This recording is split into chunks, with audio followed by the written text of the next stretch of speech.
I ain't got nobody here now. David said, teach my hands to war. Do you understand there's power in your hands? When you lift your when you lift your hands, you're breaking up things in the atmosphere. You're destroying demons and devils. You're roaring in the spirit. Come on, son. Something about your hands. Look at your neighbor and say, it's in my hands now. That's what the Bible said, lay hands on no man suddenly. Because there's something that transfers through your hands. That's why they nailed him in the hands. Because there's something about the hands.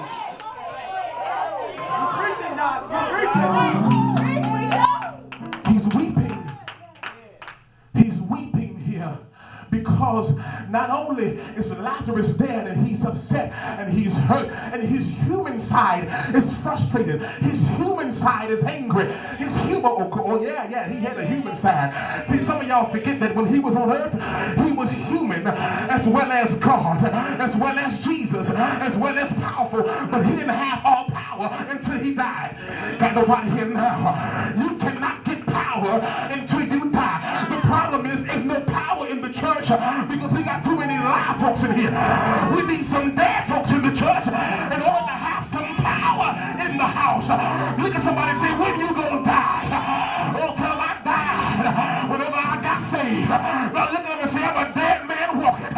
Because when Jesus came in, he took everything out of me that was dead to this world. Now I'm a child of God. Dead man. Come on. Walking. The reason why he wept, because the church was rushing to Jesus. We know Jesus. If he would have been here, he would have not died. If you would have been here, Jesus, he would have died. You know how some folk act at funerals. They get all emotional and all discombobulated, all bent out of shape, and they just, oh. Well, she died. Act it out, Doc.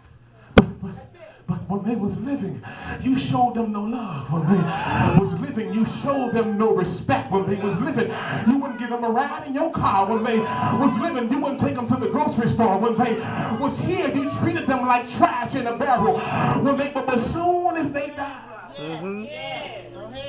oh Jesus, we know he would have been here. That's what Martha said. She said, my brother wouldn't have died. This is the problem. Just because you don't feel the presence of God doesn't mean the vessel that's ministering isn't filled with the presence. Maybe you need to check yourself and find out if God is residing in you and stop looking at folk who's standing before you. I just said something right there, nobody heard me. 1 Corinthians and the last chapter, it says, examine yourself and prove. You got to examine yourself every morning you wake up. That's the problem. We keep running to Christ with the same small problems. And God said, I've given you power and authority. You don't have to run to me every time you get into something. You look that thing eye to eye. Listen here. I got power from on high. And if you keep on messing with me, I'm going to bust something up in this place. Look at somebody and say, I got power. Sat there. Jesus, if you would have been here, he wouldn't have died. If you just would have came sooner. If you just would have came when we wanted you to, he still would have been here. How many know that God would allow you to sit in some stink? He would allow, come on Noah, he would allow you to ride on a boat with animals that has to release their feces for a season. Because all the stink that you're riding, God is going to take that mess and tell you now to replenish. Come on now. The mess that you're going through, God told me to tell you, I'm going to allow you to use that to replenish. You can't use it for a weapon, because the weapon of our warfare are not carnal, but they're mighty through God to the pulling down of strong. Anybody got any strongholds in here? You got to learn how to use your spiritual weapons and not your intellect or your college education. You got to learn how to tap into the spirit realm and go before God and use your weapons. Said Jesus, if you would have been here, he wouldn't have died. But Jesus has already told the disciples, he told them, he said, we're going to Lazarus because he's sleeping. Oh, y'all didn't catch it. He's not dead unto death. He's just sleeping.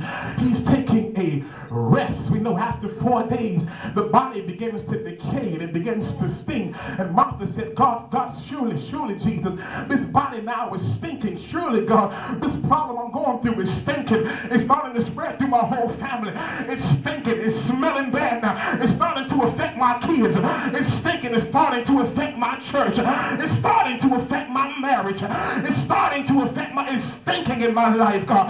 God is sitting back and allowing you to go through that stink because the same stink you're going through, he's going to turn it around and use it to bless you. Wish I had somebody here now. I may be stinking. I may not look the way you want me to look, but God is going to use the stink in my life and turn it around. Bless your name, God. She said, surely the body is stinking by now. Surely the body has decayed. Surely that business idea, that plan, that house, that dream, that child of yours is stinking now. Their thinking is stinking, and you've been standing before God praying and fasting and weeping and crying and saying, God, I'm here. It's me, oh Lord, standing in the need of prayer. But this thing is not smelling any better. It's still a fungus on it. It's still molded. It's not getting any better in my life. But God is saying, I'm coming. Just give me some time. I'm coming. When he arrives there at the tomb, he then says, where did you lay him? Take me, verse 38, to where you laid him. The Bible said that Jesus groaned in his spirit. He groaned within himself because he loved Lazarus. He groaned within himself. The Bible said, he said, take me to where you laid him.